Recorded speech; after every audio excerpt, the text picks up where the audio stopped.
Hello everyone. Today we are going to be taking apart this P30. We're going to install a Grayguns Short Reset system in it. This should improve the trigger in this gun. The P30 is an excellent firearm, second to none in ergonomics. It's very, very accurate.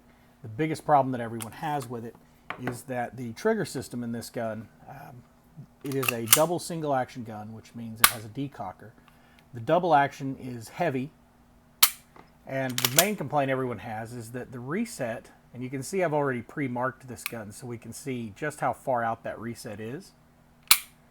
The complaint is that the reset's really, really long. And it is. It's basically, the trigger has to travel all the way back forward to even reset. So we should be able to fix that with this Grayguns reset system. And we're going to talk about how the parts work in the fire control of this gun. And then we're also going to talk about how these parts change that dynamic. So stay tuned, and we're going to go ahead and get this started. So we've already seen that this gun's unloaded. So what we're going to do is going to go ahead and disassemble. So we press that, we pull this lever out till it stops, and we take the slide off the gun. Now there are parts here to install in the slide as well as in the frame. So this is going to require a nearly complete disassembly of the gun. So you're going to get to see just about everything in this gun and how it works. So let's start. Move the slide out of the way. Let's start with the frame and the parts that go in the frame. So the first thing we're going to do is take this punch, and we're going to remove the pin that holds in the back strap. I like to push it out a little bit, and then I grab it with my little pliers and just pull it out. And there's the pin. We put it in our little parts tray here. Off comes this back strap, and you can see now we have access to the hammer spring. Yep. All right. So let's take this punch. And the way you want to do this is to capture this hammer spring, capture it under your thumb, press this pin out, and then slowly release the tension on that. And we can take out that.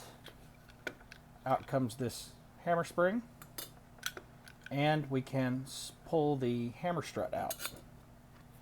So we have those out. So now we have no tension on the hammer.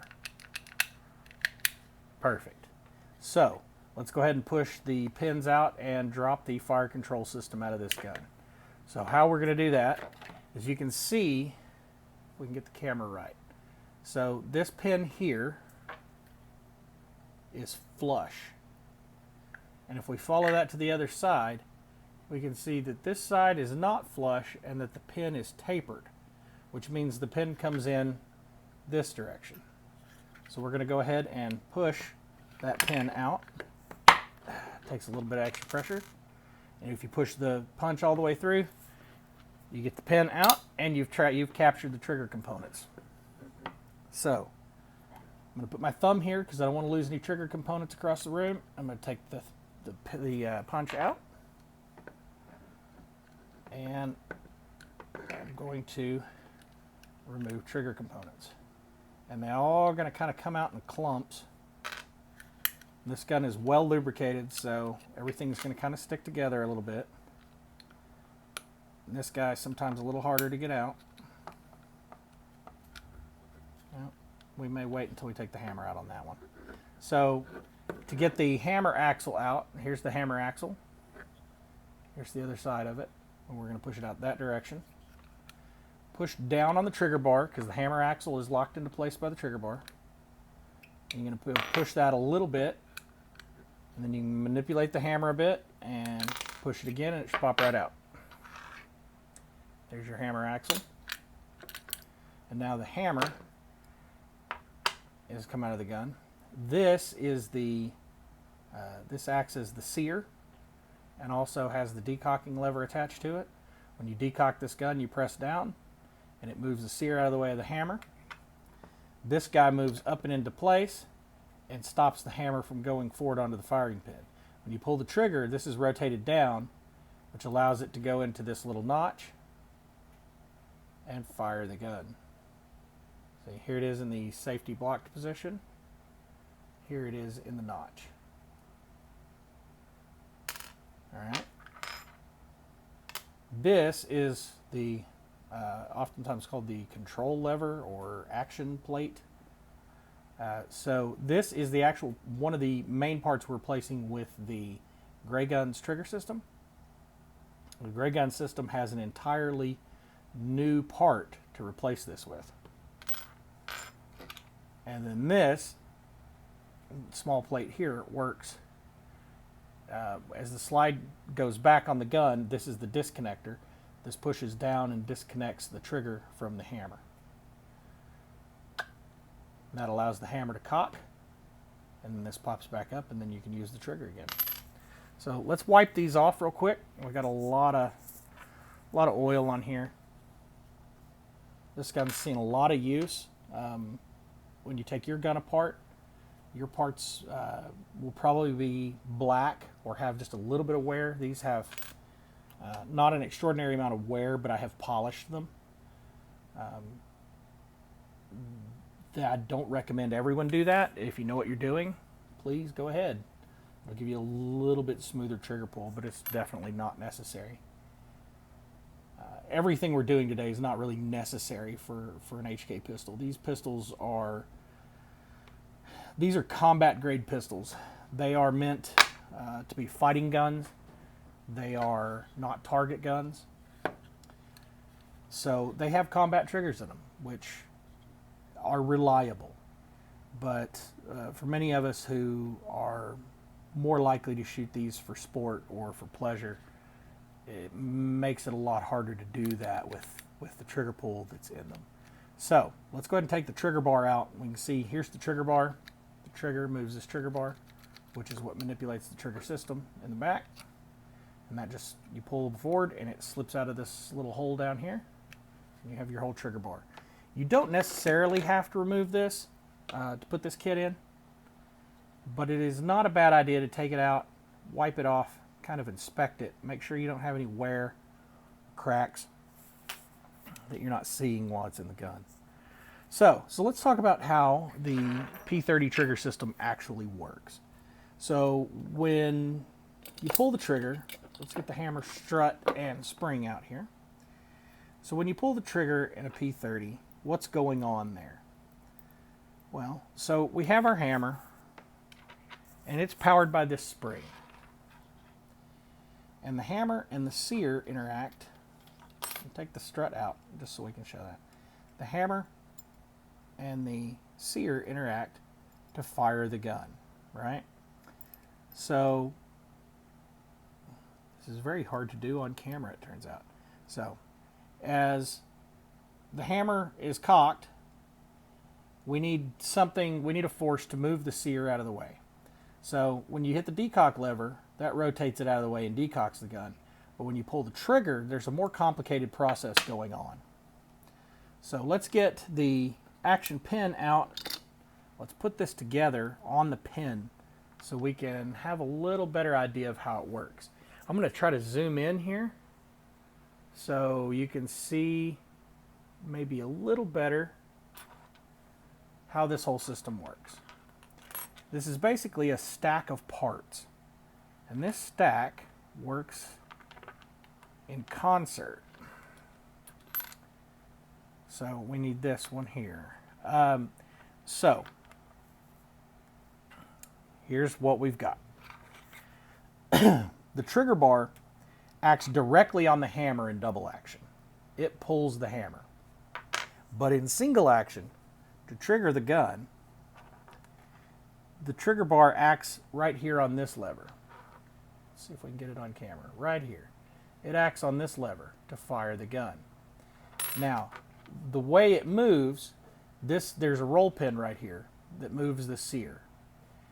And the action plate hits, or action lever, hits the hammer block that's the intermediary, and the hammer block has this little tail, and as the hammer block is pushed from this little pin it's got, let's get this out of the way, you can see this tail on the hammer block pushes that roll pin and fires the gun. So part of the reason the single action trigger in this gun is not great is because you have an intermediary. Your action plate, your trigger bar is definitely not working directly on the sear. And it's not even one part in between. There are two parts in between. You have this action plate and the hammer block, both acting as in-betweens on the trigger pull, on the single action trigger pull.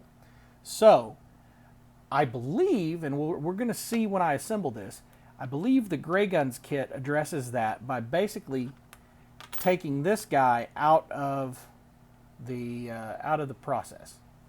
So while the hammer block will still work and it will still be activated when we pull the trigger, or deactivated I should say, when we pull the trigger, the action plate will act directly on the sear. And I think it does that in two ways. What we're going to see is we've got a longer roll pin that's going to go in the sear here, and then we've got a completely redesigned action plate. So we're going to take a look at that and see what that looks like. So let's open up the Grayguns kit. Comes in a nice little thing here. This guy's just loose. This is your action plate. And you can see it's been NP3 coated. It's very, very slick. And then also in here is a spring, and this is going to go in the slide. This is the plunger safety spring. And this guy is the longer roll pin we talked about that goes in the sear. So how are we going to start putting this in? Well, good question. Let's move all these parts out of the way and keep only what we need out right now. And what we need out right now is this roll pin, which we're going to get that out of the baggie. I'm just pushing it through the plastic, pull it out. And the sear. Let's zoom back out just a bit so you can kind of see what I'm doing here. So I've got a block of wood that I often use for pushing roll pins and such. And we're going to put that in there. The roll pin's going to pop out through the bottom. Let's see if we can find an appropriate size punch. That should work just fine. And I apologize, this is going to be a little harder to do. I have a camera in between me and my workstation. Now I've got the pin out. So there we go, the roll pin's out. This is the old roll pin here. So let's take a look at the two. Let's get a good look at them side by side. Should be able to tell which one's which. And as we can see, the Grayguns roll pin is just a hair longer. Not by much, just a little bit. So let's put the old roll pin in my little parts catcher there. And let's put the new roll pin in. So with roll pins, I generally like to see if I can seat them a little bit by hand first. And if I can, great. If I can't, then sometimes I'll get a little help. I'll generally compress them a little bit with a pair of needle nose pliers, but I don't need that this time. I'm going to use a larger, big flat punch.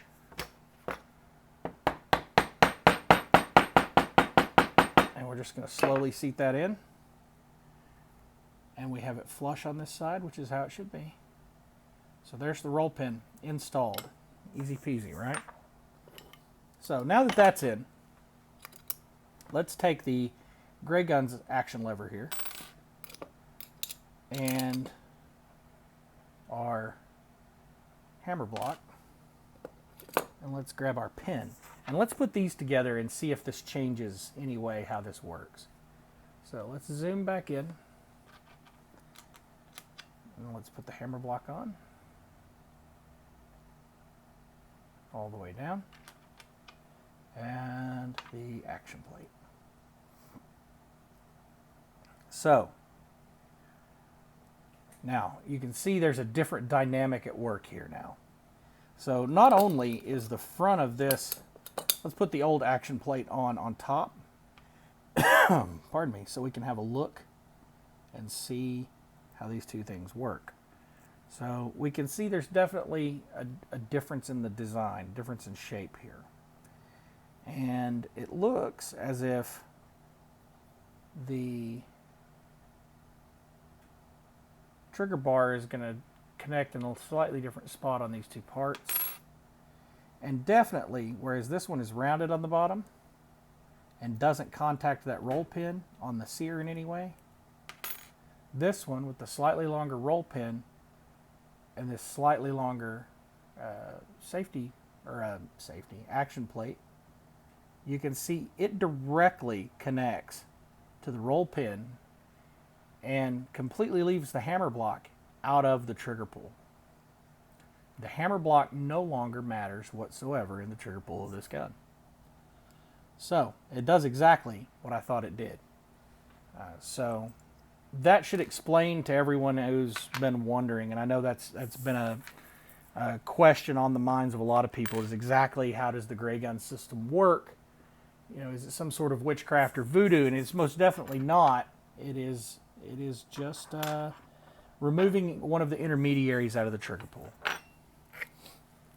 So let's go ahead and put the frame back together and put those parts in the frame, and then we can start on the slide and see how that works. So to put the frame of a P30 back together, what we're going to do is we want the trigger bar in first. Just kind of reverse the order in which we took things out. And we're going to put the hammer in, and we're going to need the hammer and hammer axle to do that. So we go ahead and start the hammer axle just a little bit, and you can see, if you can see on the inside of this, let me see if I can tilt this light over so you can see.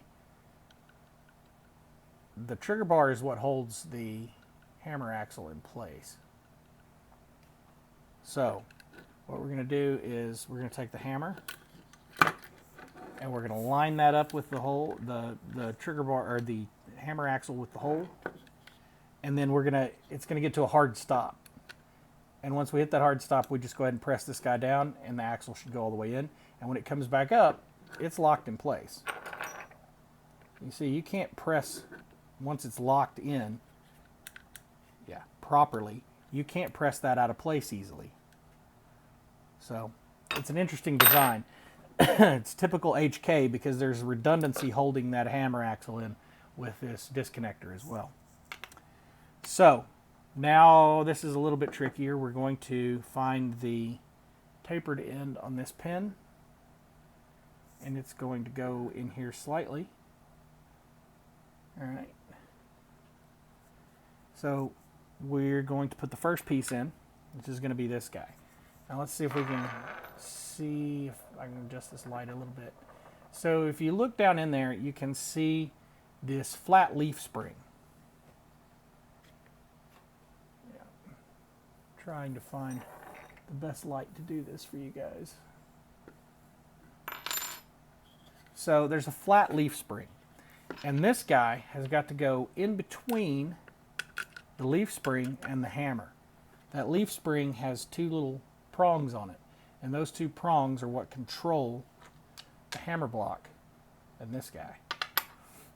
So we're going to line this up and find that leaf spring, and we just slide it down in there, and the decocker goes on the other side of the hammer, and then we just kind of locate the hole with this pin. And if you have a hard time, like I'm having a hard time with it now because I'm on camera, there we go, I found it. If you have a hard time, you can always just take a punch and go through there and hold the piece in place and move the spring. And in fact, that's how I put the other pieces in, as you'll see in just a moment. So we have that. You can see what it looks like right now. So the next piece to go in is going to be this guy. So when you push in this pin, you do not want it to protrude past this part, this sear, just yet, because this guy's got to go in, and then you have to stack the action plate in, and then you also have to stack this guy in, which is the disconnector. So we're going to be really, really careful to not go past that so that we have room to get everything else in. It helps if I put this in the right direction. This too needs to slide between the hammer and the leaf spring. It's a very, very hard thing to get a picture of because it's so deep in the gun. And then I'm going to take this, I'm going to go in here, and I'm going to find the hole on this hammer block. Found it, and I can line that up with the pin, and now I can push it through.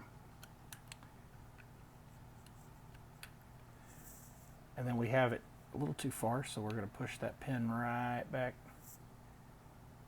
right flush. There we go. So then this next part goes in. So this is the action plate. Generally, you can see this one line up. So we're going to be really careful in how we get it lined up. Line up the hole and push it through. And so you can see the pin is all the way through. So we're going to have to push it back out just a hair. Oh, drop my punch. There we go. Push it back through just a hair. And now we're going to put the disconnector in. So this little U shape goes over the top of the hammer axle, pinning it in place. And then the pin itself goes through this elongated hole because this thing has to move up and down. There we go.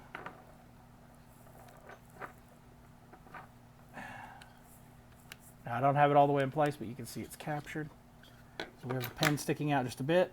We can just take a punch and push it flush. And we're flush on this side. And we can do an initial look at see if this thing is going to work.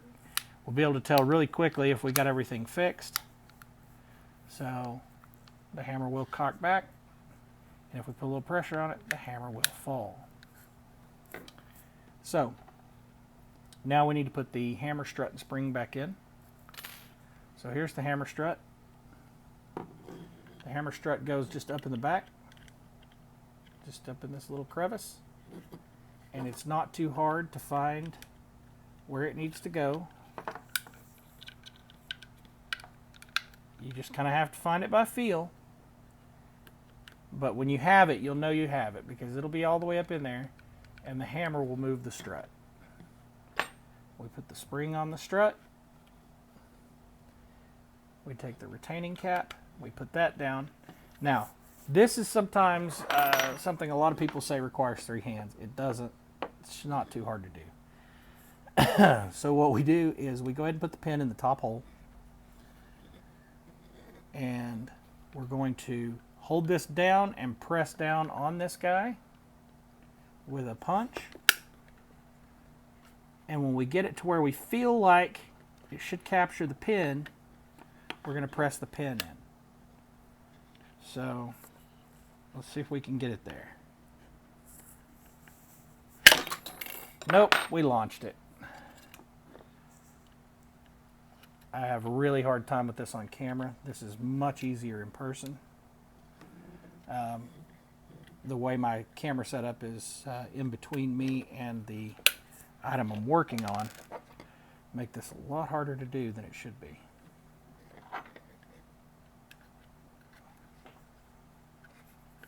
There we go. And so it's captured. We're going to go ahead and push it all the way in and make sure it's somewhat centered. So let's see if this works. It cocks, it decocks. Don't let the hammer fly all the way forward against the frame, but it works. So let's put the back strap back on and we'll start on the slide. I think a lot more people are really reticent to work on the slide because of the roll pins that are in the slide, not understanding how that works. So I'm taking the frame off camera. I'm going to put it over here. I'll bring my wood block over. We're going to take out the recoil spring and the barrel. Let's zoom back out just a bit if we can. Nope, there we are. That works good. All right, so we're going to only need to take out one roll pin. We do not need to remove the extractor. This is the extractor roll pin. If you remove this, the extractor comes out, so does the spring and buffer behind it. We don't need to remove those right now. We just need to drop this roll pin up top because we need access to the, just take maybe 3 good hits. A little tapping. Let's get one more right over the top of that hole. Yep, roll pin is removed. It's down in this hole. We'll have to get it back out in a minute. And we're going to take the punch back out. Yep. Now the firing pin and plunger are free. So we're going to grab our little pliers here, and we're going to manipulate the plunger up and down with the tip of our finger until we find the spot where we can get out the firing pin. There's the firing pin. Move this stuff out of the way. Boy, I'm clumsy today. All right, so now we need to get the spring out of there.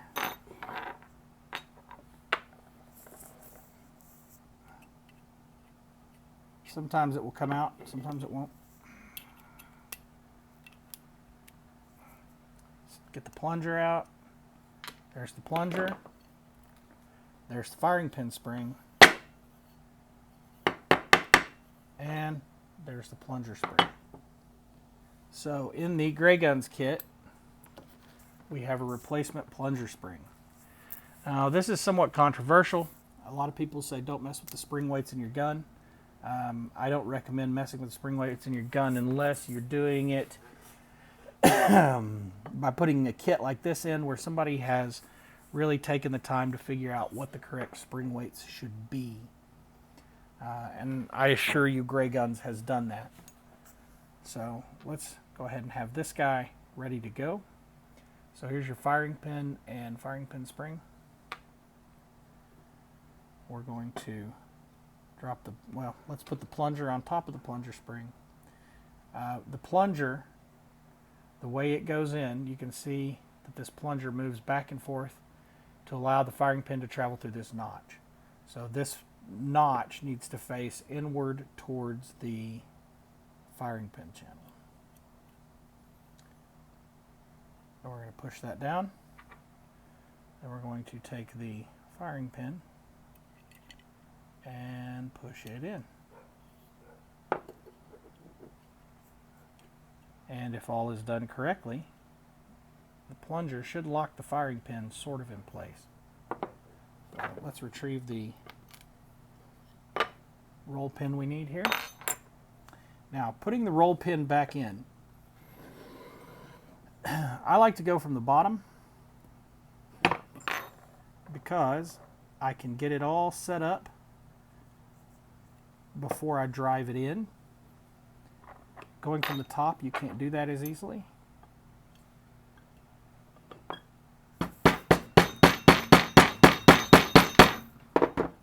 And, oh, we went a little more than flush that time. Now, you will hear people say roll pins are not reusable. I've done dozens and dozens of these guns. I've never found that to be the case. Will they get worn out eventually? Yes. Will they get worn out and taking them out a few times? No. So let's take this larger punch here and see how this system works. So when the hammer hits the firing pin, the rear of the firing pin here, when this block, if the trigger has not been pulled, the firing pin can't go all the way forward because it's blocked. When this is depressed, now the firing pin can move all the way forward. And maybe you can see it, maybe you can't. Let's see if we can get a different angle on it. If you watch the front of the breech face right here, when I push this in, you should see the firing pin protrude. Yep. All right. And so let's get off that block and pull back. And now it works. And it is that simple to put that in. So many people see those roll pins in the slides and they go, oh, well, that's a nightmare. It's not. Does it require a little more knowledge than, you know, taking the slide plate off the back of a Glock? Yeah. Is it something that's beyond your average person, your average user to service? No. So let's lock the recoil spring back in place. Slides back together. Let's get the frame. cock the hammer before we put this on. So the proof is going to be in the pudding here. And I know you guys, oh, you know what I didn't do? I got to open that. The proof is going to be in the pudding here, and you guys are not going to be able to feel this trigger pull, but we should be able to kind of quantitatively measure it because we've marked the reset. So, guns back together. Immediately, I can feel that the single action pull is a tad lighter, and that's because the spring we're raising up in the slide, when we're pushing up on that plunger safety, that spring is lighter. It's still heavy enough to reset the plunger, but it's lighter. So immediately, we have a reduction in trigger pull weight in the single action. And the break seems to be a little crisper. So let's cock the gun. All right, let's look at the reset. And that's the reset. And as you can see, that reset is well ahead of where it used to reset.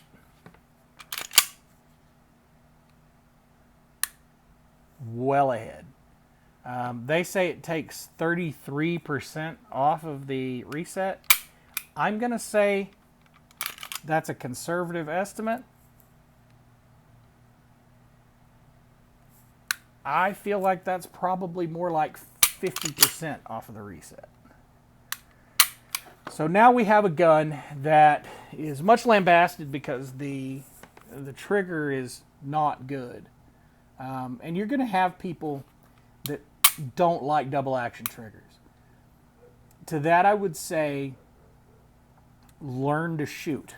That's going to rile some feathers for me to say that, but it is easier to learn a striker fired trigger because you have that same singular trigger pull every time. But I will say this, no matter how good your striker is, no matter how good your striker fired trigger is, it's probably not as good as the single action on a hammer fired gun. So, but then people would argue, but throw that first shot because it's got a heavy trigger pull is just throwing a shot away. I will tell you for a fact, and I'll take that challenge any day of the week, if you think you cannot shoot accurately with a double action trigger pull, just come see me do it. And I'm not a phenomenal shooter. I'm not, I'm not a world ranked guy. I'm not Jerry Mikulek. I'm not any of those other guys. You can learn a double action pull. It's not that hard. You just have to practice. And that means practicing a lot more than you have to practice with a striker fired gun. And I think if a lot of those guys who spend all their time in dry fire just simply working the reset on their Glock so that they can ride reset and shoot really, really fast, if they would spend that time with a double action gun just working the double action trigger pull, they would get as good with a double action as they are with that striker fired. And the results from that would be that double action pull, you may not have, it may not be as easy to do. But what you're rewarded with is that really great single action pull at the end of it. So that's just a bit of my politicking on why, unfortunately, double single guns just seem to be fading into the background. I think the P30, even in its base stock form, is probably one of the best combat handguns ever made. It's extremely reliable. It's extremely durable. If you don't believe the durability, check out Todd Green from Pistol Training, the late Todd Green. Shot one of these things for, I think, 96,000 rounds or something ridiculous before it just gave up the ghost. These things are ridiculously good guns. But they are often overlooked because when you go into a gun store and you ask to look at one, the gun store employee behind the counter will inevitably go, "Oh, the trigger sucks." Well, no, it doesn't. Even in its factory form, it's not a great trigger, but is certainly by no means a non-serviceable trigger. But this Grayguns kit is amazing. I highly recommend, if you have a P30, spend the money, get the Grayguns kit, follow this instructional, put it in your gun. and you're going to take your P30 to the next level. Anyway, thanks for watching the video today. I hope you learned something. If you didn't, I hope you were at least entertained or lulled into sleep or something good came of it for you. My name's Cody. If you have any questions, be sure to hit me in the comments and I'd be happy to answer them for you. Thanks.